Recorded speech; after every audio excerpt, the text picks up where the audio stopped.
বলিউডের চলতি সময়ে দক্ষ অভিনেত্রী হিসেবে নিজেকে প্রমাণ করেছেন Alia Bhatt. Heart of stone সিনেমার সুবাদে হলিউডের হৃদয়ে জায়গা করে নিয়েছেন তিনি। 2024 সালে বিশ্বের প্রভাবশালী ব্যক্তিদের তালিকাতেও নাম উঠেছিল তার। মেট গালার লাল গালিচায় পশ্চিমী তারকাদের ভিড়ে হেঁটে গত বছরই তাক লাগিয়ে দিয়েছিলেন আলিয়া, আর এবার কান চলচ্চিত্র উৎসবে প্রথমবারের জন্য যোগ দিতে যাচ্ছেন এই অভিনেত্রী। গত বৃহস্পতিবার সকালে মুম্বাইয়ের পাপারাজ্জিদের নিয়ে ফ্রি বার্থডে সেলিব্রেশন মেতে উঠেছিলেন আলিয়া ভাট। সেই অনুষ্ঠানে অভিনেত্রী ফাঁস করলেন বড় খবর, জানান চলতি বছরেই কান ফিল্ম ফেস্টিভ্যালে যোগ দিচ্ছেন তিনি।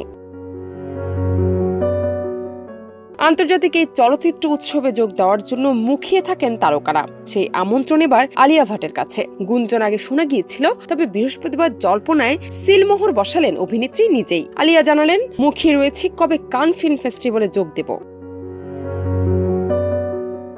জাতীয় পুরস্কার, একাধিক ফিল্মফেয়ার এর পাশাপাশি আন্তর্জাতিক আঙ্গিনা থেকেও পুরস্কার উঠেছে তার হাতে। বলিউড তো বটেই, এমনকি পাশ্চাত্যের বিনোদন নিয়াতেও আলিয়ার ভক্ত সংখ্যা অগণিত। গত বছর টাইমস ম্যাগাজিনে বিশ্বের 100 প্রভাবশালীদের তালিকায় নাম তুলেছিলেন আলিয়া ভাট। জান্নাত নিপু, দেশ রূপান্তর।